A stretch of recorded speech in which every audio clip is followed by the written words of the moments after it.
आपने ऐसे बड़ी टीमों को हराया जाता है एट होम भाई।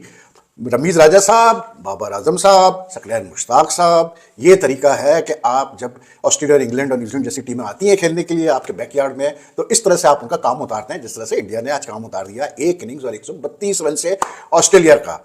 पिछले साल जब ऑस्ट्रेलिया आया, इंग्लैंड आया, तो ये डिबेट चलती रही पिचेस के ऊपर कि पाकिस्तान में पिचेस ऐसी हैं, पाकिस्तान में ड्रॉप इन पिचेस चाहिए, पाकिस्तान में स्पिन विकेट नहीं बन सकती है, पाकिस्तान में पेस विकेट नहीं बन सकती है, पाकिस्तान में बाउंस विकेट नहीं बन, मतलब ऐसा था कि पाकिस्तान में तो पिच बन ही नहीं सकती भाई। ठीक है, उसका नतीजा क्या निकला कि ऑस्ट्रेलिया भी हमें हरा के चला गया। उसके बाद इंग्लैंड ने तो हमें बिल्कुल ही जो है सफाया हमारा करके गया, और न्यूजीलैंड को हम हरा नहीं पाए। जो 2 टेस्ट हुए दोनों में न्यूजीलैंड का पल्ला भारी था। तो ये तरीका होता है भाई, जब आप ज्यादा होशियार बनेंगे ना, जब आप ज्यादा आइंस्टाइन बनने की कोशिश करते हैं, तो ये नतीजा निकलता है। आपको सिंपल, जब कोई बड़ी टीम आती है आपके पास खेलने के लिए, तो आप सिंपल फॉर्मूला पे जाते हैं यार, जो कि हमारे जो पुराने ग्रेड्स थे, चाहे वो मुश्ताक मोहम्मद साहब थे, चाहे वो जावेद मियादाद साहब थे, चाहे वो इवन क्या इसको बोलते हैं इंजमाम थे, ये बड़ा सिंपल फॉर्मूला फॉलो करते थे। ये कहते थे भाई पिचेस बनाओ ऐसी जिसमें स्पिन हो, जो कि तीसरे दिन ऑनवर्ड से स्पिन करना शुरू करें, और बस फिर ये अपना मतलब पिच ऐसी होती थी जिसमें बैटिंग करते थे, बड़े टोटल बनाते थे और बाकी टीमों को फारिग कर देते थे। ये बड़ा सिंपल मेथड था। लेकिन ये रमीज राजा के टाइम में एकदम से एक नई चीज आई कि जी पाकिस्तान में तो ऐसी पिचेस बनी नहीं सकती। ऊपर से लोग कहते हैं जी बाबर आजम को ना छेड़ना, मत कप्तानी से हटाना, वरना बहुत बुरा होगा पाकिस्तान क्रिकेट के लिए। और कुछ बुरा नहीं होगा, टेस्ट से तो सबसे पहले हटाओ, क्योंकि जिस कप्तान में कोई सोच ही ना हो, जो जिसको कॉन्फिडेंस ना हो, और साथ में एक मतलब मैं क्या बोलूं यार सकलैन मुश्ताक को, ऐसे कोच हो जो कि डरते हो मतलब बड़ी टीमों से, और तैयार ना हो अपने स्पिनर्स के ऊपर, अपने बैट्समैन के ऊपर कॉन्फिडेंस शो करने के लिए, उनके साथ फिर यही होता है भाई। ये देखें, ये टेस्ट देख लें आप, रोहित शर्मा, कोई उससे इतने ज्यादा रन नहीं हो रहे हैं इन रीसेंट टाइम्स। 1 साल बाद टेस्ट खेल रहा था, खेला ना कप्तान की इनिंग्स 120 करके उसने खत्म कर दिया ना इस टेस्ट मैच को। ये होता है कप्तान का रोल। लोग कहते हैं यार बाबर आजम अकेला क्या करेगा बेचारा, बाकी भी तो करना है। तो ये देख लें आप कैसे रोहित शर्मा ने टोन सेट किया। यार बात वही है कि हम बहुत पीछे रह गए, सीधी सी बात। Never give importance to test cricket, that is where I fault lies. India ने आज जो क्रश किया ऑस्ट्रेलिया को, मतलब ऑस्ट्रेलिया, मैं कहता हूं कि अगर बाकी टेस्ट मैचेस में ऑस्ट्रेलिया ये मेंटल स्कार से निकल आए जो आज उनके साथ हुआ है, कि लिटरली 2.5 घंटे 3 घंटे के अंदर जो है 10 विकेटें उड़ा दी इंडिया ने, ये बहुत बड़ी बात होगी। देखिए ऑस्ट्रेलिया क्यों हारा है टेस्ट मैच, सीज मेंटालिटी, मतलब टेस्ट स्टार्ट होने से पहले सीज मेंटालिटी अपनी बना ली थी कि ऐसा होगा, अब पिच यूं करेगी। अब पिच ने बिल्कुल आज ज्यादा, मैंने कहा था थर्ड डे ऑनवर्ड जो है टर्न भी ज्यादा होगा, ब्रेक भी, ग्रिप भी मिलेगी बॉलर्स को, सब कुछ होगा। लेकिन भाई मेरा यही तो टेस्ट क्रिकेट है, this is the charm of test cricket. Australia को मैं बताऊं जो खल रहा होगा ना सबसे ज्यादा, वो खल ये रहा होगा कि इंडिया ने तो ऑस्ट्रेलिया में जाके 2 दफा सीरीज जीत के आ गए, वहां पर टेस्ट मैचेस जीत के आ गए, उनके फोर्ट्रेसेस में जीत के आ गए, ठीक है। तो और अब यहां भी हरा दिया, तो अब क्या रह गया, होम एंड अवे पे। That means India is a much superior side than Australia.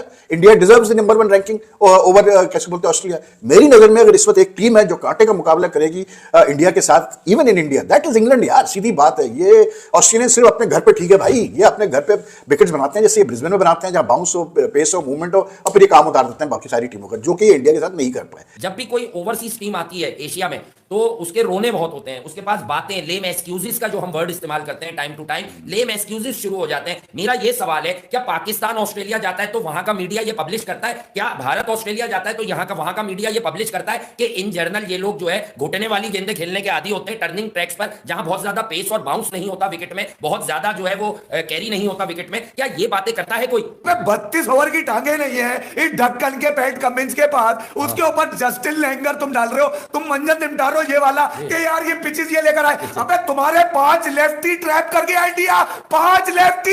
कैसे तुम लोगों से रन्स नहीं बने, जबकि रविंद्र जडेजा लेफ्टी, तुम बोल रहे हो लेफ्टी को लेफ्टी के अगेंस्ट विकेट पिच बनाई थी, रविंद्र जडेजा लेफ्टी, अक्षर पटेल लेफ्टी। अबे सबसे बड़ी पार्टनरशिप ढूंढ थी तुम्हारे अंदर, उसके बाद तुम निकल के नहीं आ सके गेम में। तुम्हारा वापस एक मैच में जडेजा, एक में अश्विन, बैटिंग में पटेल, फिर बचा क्या तुम्हारे पास बचाने को? इज्जत लूट ली नागपुर में 3 दिन में, तुम्हें 132 रन की शिकस्त। अबे लानत है, इनिंग और 132 रन, मतलब यार कमाल हो गया। जिसमें तुम्हारा डेब्यूटेंट जिसने 1 साल में टेस्ट भी डेब्यू कर गया, 7 विकेट लेके जा रहा है। तो भाई उस्मान ख्वाजा जो एशिया में खेलने का माहिर खिलाड़ी, लगवा लिया इसका वीजा, तुमने मिल गया वीजा, अब ले लिया इसकी, ले ली वीजा देते ही ले ली इसकी। दूसरी बारी में भी कुछ नहीं कर सका। लानत भेजो इसके ऊपर सबसे पहले, सब मिलके उस्मान ख्वाजा के ऊपर, जो बेकारी में टीआरपी ले रहा था, मेरा वीजा। अबे ले ली तेरी वीजा देकर, और क्या चाहिए? पूरा इंडिया बल्कि पूरा क्रिकेट का वर्ल्ड मुंह भर भर के बोल रहा है कि form of is life, form of is life, form of, मतलब यार हर आदमी झोली फैला फैला के उसके लिए दुआएं कर रहा है। होते की फाल थोड़ी है, पिच देखकर समझ लिया था डे वन पर कि देखो अनहोनी क्रिकेट में होती है,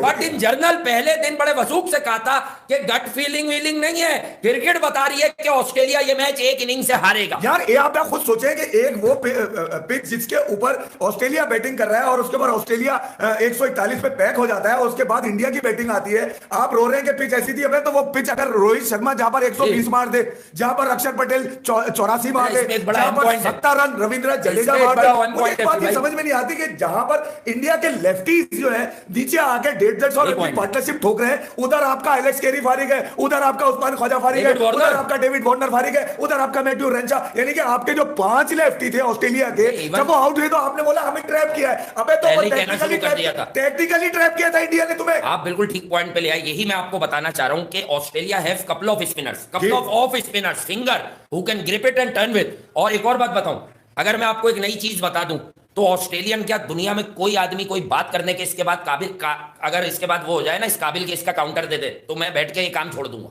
ठीक है, इतनी बड़ी बात कर देता हूं मैं टेक्निकल एस्पेक्ट पे। अब सुनो, इंडियन स्पिनर्स ने जो अपनी पहली इनिंग में टर्न हासिल, अमाउंट ऑफ टर्न की बात कर रहा हूं, सुन लो यार, अमाउंट ऑफ टर्न हासिल किया वो 2.4 टू 2.6 था, जबकि ऑस्ट्रेलियन स्पिनर्स को 3.2 से ऊपर टर्न मिला है। जाओ पहले आसमानी किताब में। लैक ऑफ स्किल्स है, lack of skills to play spin cost you guys. आपको लैक ऑफ स्पिन ने मारा है। जब इंडिया या पाकिस्तान जब ऑस्ट्रेलिया जाते तो आप उन्हें विकेट की हार्डनेस से मारते हैं ना, एक्स्ट्रा बाउंस से मारते हैं। इंडिया को तो नहीं मार पाते क्योंकि इंडिया के बैट्समैन ज्यादा तगड़े होते हैं, ये बात हम एडमिट करते हैं। हमारे बॉलर्स तगड़े होते हैं, तरह तेज होते हैं, लेकिन इस वक्त वर्ल्ड क्रिकेट में जितनी ज्यादा कोचिंग है, काउंसलिंग है, जिस तरह से वीडियो एनालिस्ट है, अब अगर किसी ने शादी और वलीमे बनाने वाले को वीडियो एनालिस्ट रखा है तो वो टीमें मार खाएंगी, वरना वीडियो एनालिस्ट या एक अच्छा क्रिकेटिंग ब्रेन आप उससे पूछेंगे तो वो आपको दावे से बताएगा कि आप किस विकेट पे किस तरह की प्लेइंग 11 खिलाएं, दोस्ती यारियां ना निभाएं। और आज ये साबित हो गया कि जब टीम सिलेक्ट होती है, India came out with certain plan in this particular test match, हमने इख्तिलाफ किया। देखिए इख्तिलाफ क्या होता है, एक होता है कि फर्ज करें मैं बाबर आजम के बारे में एक जनरल बात बता रहा हूं तो वो मैं उसको ओवरऑल बता रहा हूं। एक मैं मैच पढ़ रहा हूं, मैच में जडेजा और अक्षर एक साथ खेले तो उन बिचारों पर थोड़ा सा हुआ मामला कि यार कुलदीप का क्या कसूर था, बट टीम मैनेजमेंट का जो प्लान था वो ये था कि अक्षर और जडेजा और अश्विन तीनों को इसलिए खिलाएंगे कि all of them are fully capable with the bat and tackling the spin, वो इतने ही स्मार्ट हैं स्पिन को हैंडल करने में, that's why they went for these 3 और कुलदीप यादव को बिठाया गया। वो भी रिसेंट टाइम्स में अच्छी बैटिंग कर रहा था, बट वो अक्षर पटेल से अच्छा बैट्समैन नहीं है। तो इंडिया ने मैसेज क्या दिया इस मैच में कि स्पिनर हमने 2 ही खिलाए, अक्षर हमारा वाइल्ड कार्ड है कि अगर हम कोलैप्स करते हैं तो अक्षर हमें बैटिंग से संभालेगा। और मैं अक्षर के बारे में जर्नली क्या बोलता हूं, इस चैनल की फैमिली को पूरी दुनिया में, कोई स्वीडन कोई कनाडा, जितने ओवरसीज पाकिस्तानी इंडियन श्रीलंकन सबको पता है कि अक्षर हमारे यहाँ कुछ क्रिकेटर्स जो बोलते हैं एशिया में बैठकर वी, सबने वी सीखा हुआ है। मैंने आपको अक्षर के बारे में नई बात कि अक्षर जिस तरफ शॉट मारता है उसका हेड इतना स्टिल हो जाता है उस एरिया में, अगर वो इनसाइड आउट मार रहा है तो उसका आप हेड पोजीशनिंग देखें, स्टिल कट मार रहा है तो आइडियल कट की पोजीशन उसका हेड पॉइंट करेगा, यानी साथ देगा उसके बल्ले का, यानी he is one of those rare batsman around कि यकीन करें कि अगर उसको 25-30 मैचेस की लग्जरी देकर टॉप ऑर्डर में बैटिंग कराए तो मेरी बुक में अक्षर पटेल वर्ल्ड क्रिकेट में बहुत सारे टॉप ऑर्डर बल्लेबाजों से बेहतर है।